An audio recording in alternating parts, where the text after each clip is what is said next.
A woman named Aisel left her apartment at 7:42 a.m. on October 28, 1995. She kissed her daughter goodbye. She had eggs for breakfast. She grabbed her coat, the blue one with the missing button she kept meaning to fix. She walked 4 minutes to the metro station in Baku, Azerbaijan. She swiped her pass. She got on the train. She never came home. Somewhere between 289 and 337 people died on that train. We don't know the exact number because the government never told us, because nobody was counting the way they should have been. Because in 1995, in the chaos of a collapsing post-Soviet nation, 300 lives could simply disappear, and most of the world never knew their names. This is a documentary about what happens when you go underground and trust the system with your life, and the system fails. I'm Mike. I've spent 20 years studying transit disasters, and I need to warn you, some of what I'm about to tell you will be difficult to hear, but every single word of it is true, and every single life lost deserves to be remembered. Let's go underground. Right now, this very second, approximately 160 million people are riding metro systems around the world. 160 million. The Tokyo Metro alone moves more passengers every day than the entire population of Australia. The Moscow Metro, one of the busiest on Earth, sees over 9 million riders on a single weekday. We don't think about this. That's the point. The metro is invisible infrastructure. It works, so we ignore it. We stare at our phones, we half sleep, we argue about who gets the last seat. The train moves, the doors open, we arrive, we forget. But underground, there is no ambulance that can reach you in 4 minutes. There is no fire truck that can park outside. There is no exit sign when the lights go out and the smoke comes in. When something goes wrong underground, really wrong, you are sealed inside a metal tube inside a rock tunnel with nowhere to go. That is the reality the victims of our first story discovered, and they had no warning, not a second. October 28, 1995, Baku, Azerbaijan. It is Monday morning rush hour, which means the trains are packed, standing room only, people pressed shoulder to shoulder, briefcases and bags jammed between bodies. The Soviet Union fell 4 years ago, and this country is broke. The trains are ancient, Soviet-era stock from the 1970s, running on infrastructure that hasn't seen serious maintenance in years, but they run, mostly. The train between Ulduz and Nariman-Narimanov stations catches fire. Not an explosion, not a dramatic crash, just a spark, an electrical fault in one of the carriages.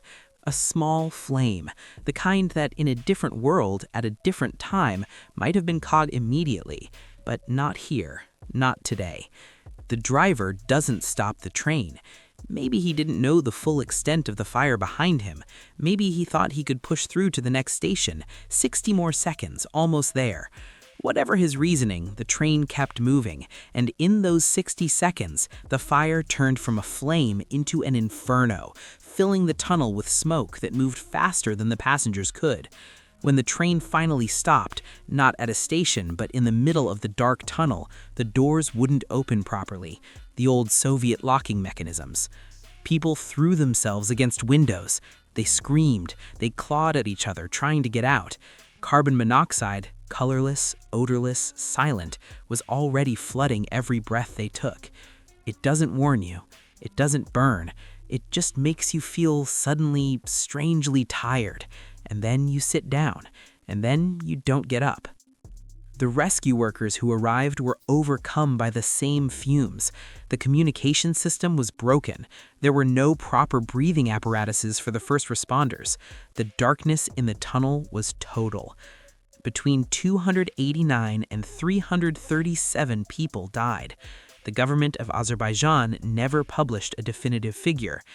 The disaster was mentioned briefly in Western news, then forgotten. No cameras, no social media, no political pressure from the outside world. Just silence and a blue coat with a missing button left hanging by someone's door forever.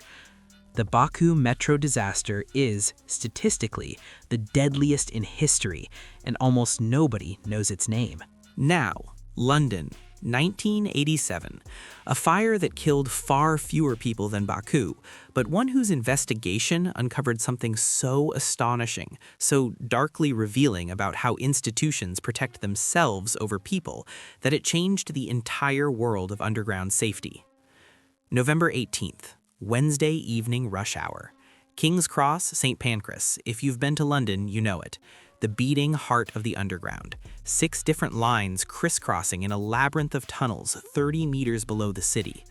On a normal evening, tens of thousands of people pass through. At 7:25 p.m., a passenger notices something wrong on the Piccadilly line escalator. A tiny fire, almost nothing. He tells a staff member. The staff member looks at it. A police constable looks at it. Neither evacuates the station. Because, and this is the part that will make your jaw drop, fires on escalators were so common in the London Underground that they had a special name for them. They weren't called fires. They were logged as smolderings, a completely separate category specifically designed to make the numbers look better. There had been 46 of them in the previous year alone. 46 fires. Nobody died, so nobody changed anything. The fire brigade was called at 7:29 p.m. Passengers were still being let into the station. Then, the trench effect. Nobody had ever documented it before. The escalator sat in a long, narrow shaft, essentially a rectangular tunnel angled at 30 degrees. The fire at the bottom, the air above. And instead of spreading sideways and upward the way any normal fire would, the geometry of that shaft created something like a blowtorch. Physics and bad luck and a century of wood-lined escalators combined into a jet of superheated gas that screamed up the shaft at hundreds of degrees and erupted into the main ticket hall, a hall full of people. Eyewitnesses said it looked like a wave of fire. 1 second, the hall was full of commuters. The next second, nothing. Just flame and heat so intense that people's synthetic clothing melted. 31 people died. One of them had no name. His body was found in the ticket hall, burned beyond recognition. Conventional forensic methods failed. Dental records were inconclusive. He was cataloged as Body 115, and for 17 years, no family came forward. No missing person report matched. He had, as far as the world was concerned, appeared from nowhere and died in a fire that also shouldn't have happened. In 2004, a forensic team used new DNA techniques to finally identify him. Alexander Fallon, a Scottish man, 73 years old, who had been living rough in London. No family to miss him. Nobody who knew where he was going that night. He had likely come down to the warm ticket hall to shelter from the November cold. Alexander Fallon. Remember that name. The inquiry after King's Cross was scorching in its conclusions. The London Underground had a culture of institutional self-protection. Problems were renamed to sound smaller. Reports were filed and ignored. Nobody was responsible for fire safety because responsibility had been divided so many times that it effectively belonged to no one. Everything changed after 1987. Wooden escalators? Gone, all of them. Smoking banned throughout the entire system. Fire safety training mandatory. New communication systems installed. The tube became genuinely, measurably safer. 31 people, and a homeless man named Alexander who deserved better from every direction. I want you to imagine something. You are on a crowded metro train. You have 9 a.m. meetings, a coffee going cold in your hand. The man across from you looks normal, quiet, a little sad maybe. He has a bag on his lap. He reaches into the bag. February 18th, 2003, Daegu, South Korea. A 56-year-old man named Kim Dae-han, partially paralyzed from a stroke, reportedly despairing about his future, pulls 2 plastic milk cartons out of his bag. They are filled with gasoline. He ignites them on a crowded train at Jungnong-no Station. Kim himself was burned in the fire he started. He stumbled off the train. He survived and was arrested from his hospital bed. But the story of Daegu isn't really about Kim Dae-han. It's about what happened in the next 4 minutes, because those 4 minutes killed 192 people, and most of them were on a train that wasn't even on fire yet. As Kim's train burned, a second train pulled into the station on the opposite track. The driver saw the fire, he saw the smoke, he made a decision, the correct decision by the book. Stop the train, cut the power, take the master key, evacuate. The master key. Without the master key, the automatic doors of the second train could not be opened from inside. The power was cut, the lights went black. Hundreds of passengers were locked inside a dark train in an underground station that was rapidly filling with smoke from a fire 50 meters away. They screamed. They threw themselves against the doors. Some passengers managed to pry doors open manually. Some smashed windows. But the smoke was moving at the speed of wind through the tunnel, and the smoke wasn't ordinary smoke. Investigators later found that the seat covers and wall linings of the Daegu Metro were made of cheap synthetic materials that, when burning, released hydrogen cyanide gas. Cyanide, the same poison used in execution chambers. 192 people died. 21 were never identified. 21 people whose families waited for a call that never came, who perhaps somewhere are still waiting, still holding on to the small, terrible hope that there's been some kind of mistake. Kim Dae-han died in prison. The train driver was convicted of negligence. South Korea rebuilt its entire metro safety framework from the ground up, but 192 people and 21 families who never got closure cannot be rebuilt. Here is a question I want you to sit with. What is more dangerous, a disaster that kills people, or a disaster that kills people and is then hidden? In 1981, a collision in the Moscow metro killed an unknown number of passengers near Avtozavodskaya station. I say unknown because the Soviet government classified the casualty figures. Workers on the scene were ordered to silence. Soviet newspapers reported nothing. Officially, it didn't happen. This wasn't unique. Throughout the Soviet era, metro disasters, fires, derailments, structural collapses were absorbed into the classified record and never reached the public. The Moscow metro, architecturally, is among the most beautiful transit systems on Earth. Marble floors, bronze chandeliers, mosaics that look like Renaissance paintings depicting the glorious socialist future. Stalin poured money into the aesthetic precisely because it served as propaganda, a symbol of Soviet competence and power. But when that symbol of power killed people, the deaths had to disappear, because admitting them would crack the marble. And so, no accountability, no public pressure for reform, no grieving families able to ask why, because grieving families who asked why in the Soviet Union had their own reasons to be afraid. The lesson is stark. Transparency saves lives, not metaphorically, literally. Every disaster we will discuss today that was openly investigated led to safety improvements that saved future lives. Every disaster that was buried did not. Suppression is not just morally wrong, it is physically lethal.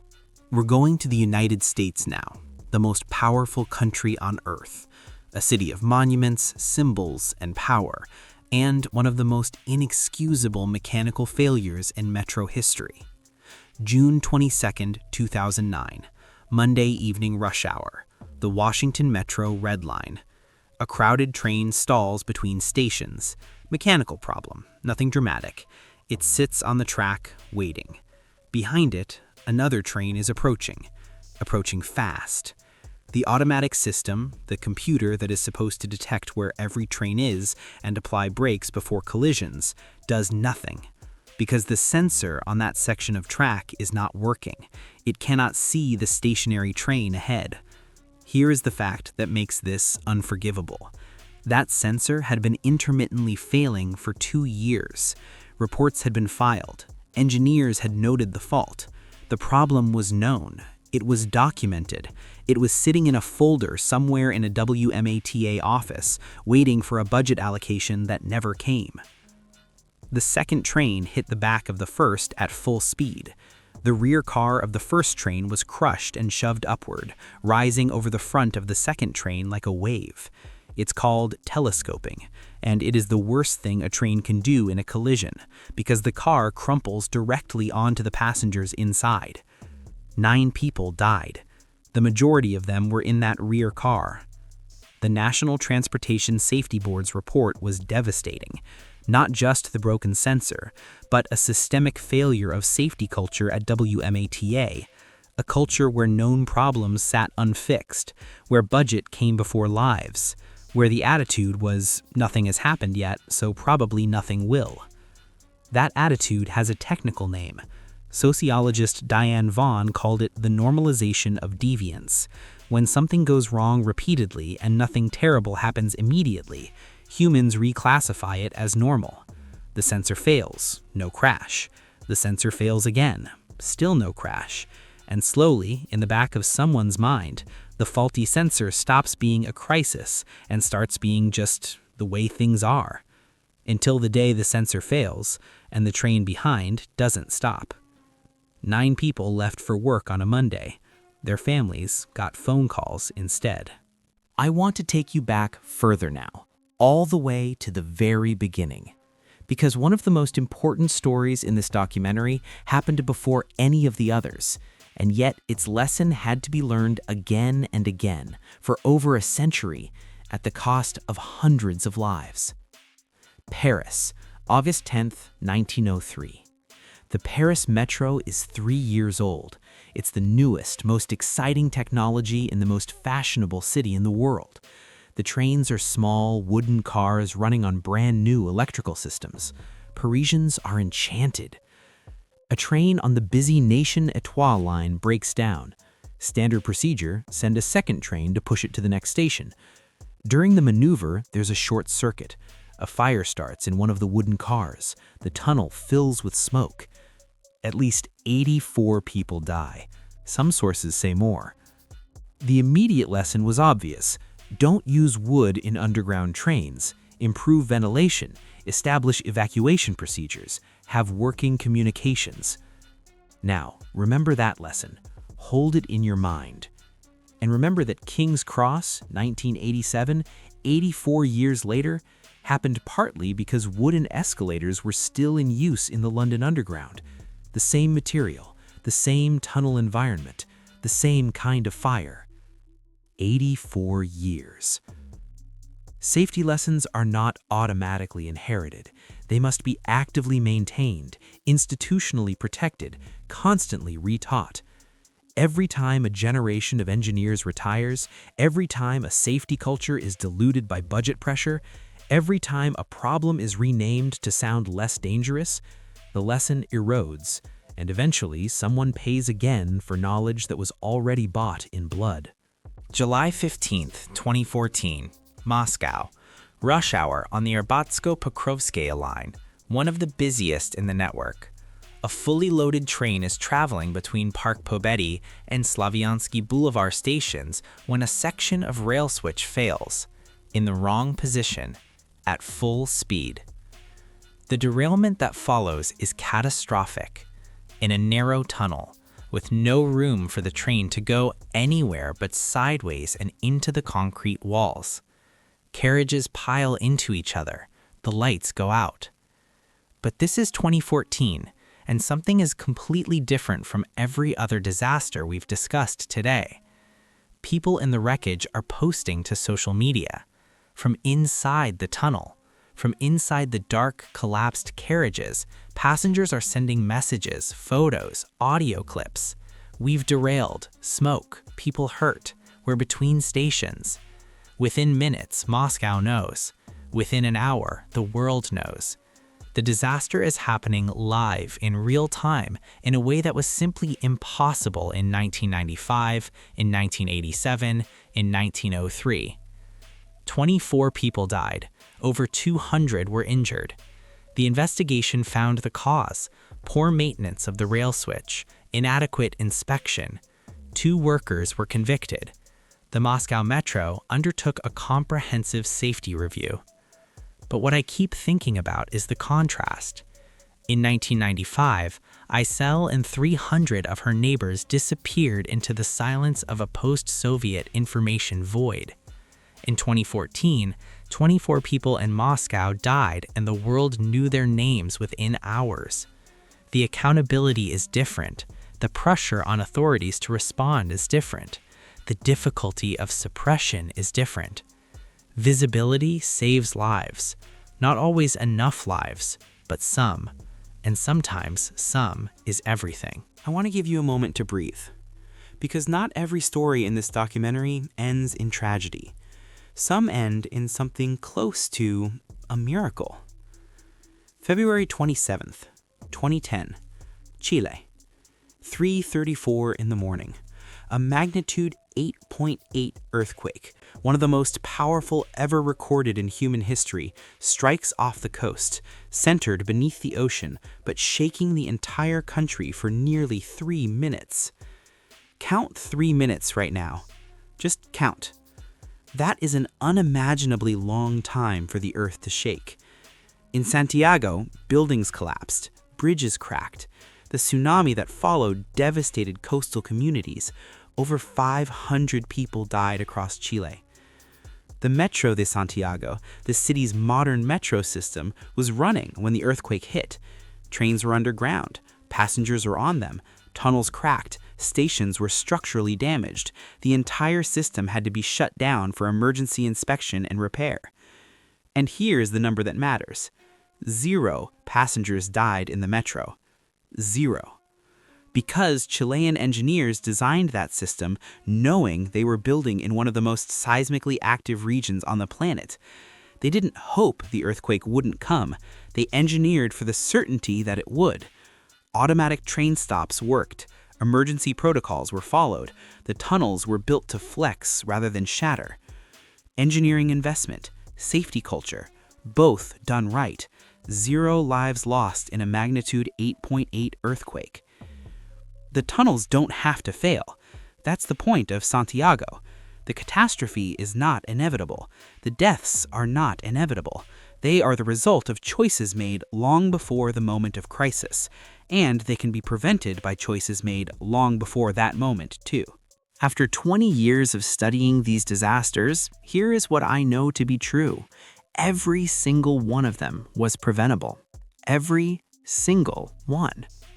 The disasters don't happen because of bad luck. They happen because of patterns, specific, recognizable, recurring patterns that appear across different countries, different decades, different political systems. And until we name them, we can't stop them. Pattern 1, the maintenance gap. Infrastructure investment is visible. A politician can cut a ribbon at a new station. A new line makes the news. But no one gives a press conference to announce they replaced 40 kilometers of signal cable. No one wins an election on "I fixed the brake monitoring system." Maintenance is invisible, right up until the moment it fails. Pattern 2, the normalization of deviance. Washington's sensor failing for 2 years, London logging fires as smolderings, Moscow's switches going uninspected. Every time a near miss is reclassified as acceptable, the line moves, and eventually the line moves past the point of no return. Pattern 3, the suppression instinct. When something goes wrong, the first instinct of any institution is to protect itself, to minimize, to rename, to classify. Every time a disaster is hidden, the system that caused it continues unchanged. Every time it's exposed, there is at least the possibility of reform. And pattern 4, the one that gives me hope despite everything, disasters change the world. Not quickly, not painlessly, but they do. Every catastrophe we've examined today was followed by reforms that saved future lives. The question is always how many lives had to be sacrificed to buy that safety. That question should make us angry. It should make us demand better before the disaster, not after. Every disaster has 2 kinds of stories. The story of the system failing and the story of the humans inside it, some of whom, in the worst moments imaginable, do extraordinary things. In Baku, passengers who made it out went back into the smoke to carry others. Station workers who arrived before the rescue services and worked by feel in the dark, pulling people out of carriage windows. In London, a firefighter named Colin Townsley entered the burning ticket hall at King's Cross to help survivors escape. The fireball killed him. He was found dead near the escalator, standing, not running away. He was 34 years old. He received the Queen's Gallantry Medal posthumously. In Daegu, a station manager named Choi Eun-sang reportedly stayed on the platform, directing passengers toward exits as the cyanide smoke filled the station. He did not survive. He was 28. In Moscow, in 2014, passengers with broken bones were helping others crawl toward the rescue workers in total darkness. Strangers holding strangers. People who had been staring at their phones 10 minutes earlier, now talking each other through the dark. I think about these people every time someone tells me humans are fundamentally selfish. Every disaster reveals something else, a reflex toward each other that kicks in when the phones stop working and the lights go out and all you have is the sound of someone breathing next to you in the dark. Colin Townsley was 34. Choi Eun-sang was 28. Remember them. We started with a woman named Isel and a blue coat with a missing button. I want to end there too. Because here's the thing about metro disasters that never leaves me. The people who die in them are the most ordinary people in the world. Not soldiers, not explorers, not risk takers. They are people doing the most routine, unremarkable thing a person can do in a modern city. Getting to work, going home, visiting a friend, shopping, living their ordinary, irreplaceable lives. What Isel deserved, what every one of the thousands of victims we've discussed today deserved, was the unglamorous, invisible, expensive, politically unrewarding work of maintaining the system they trusted. Track sensors replaced before they fail for the 400th time, escalators rebuilt from wood to steel, carriage linings that don't release cyanide when they burn, drivers trained for every scenario, managers who read safety reports and actually act, governments that don't suppress disasters to protect their image. That's all. That's the whole secret. There's no magic, no impossible technology, just attention. Sustained, serious, funded attention to the system that 160 million people step into every single day and trust with their lives. The next time you walk into a metro station in London or Moscow or New York or Seoul or wherever, I don't want you to be afraid. The odds remain extraordinarily in your favor. These systems are safer than they have ever been, and they will be safer still because of every disaster that forced the people in charge to pay attention. But I do want you to remember, for just a moment, the people who bought that safety. The 337 in Baku whose names we don't know. Alexander Fallon, 73, who just wanted somewhere warm. The 21 in Daegu who were never identified. Colin Townsley, 34, standing at the escalator. Choi In-sang, 28, on the platform. And Isel, blue coat, missing button, Monday morning.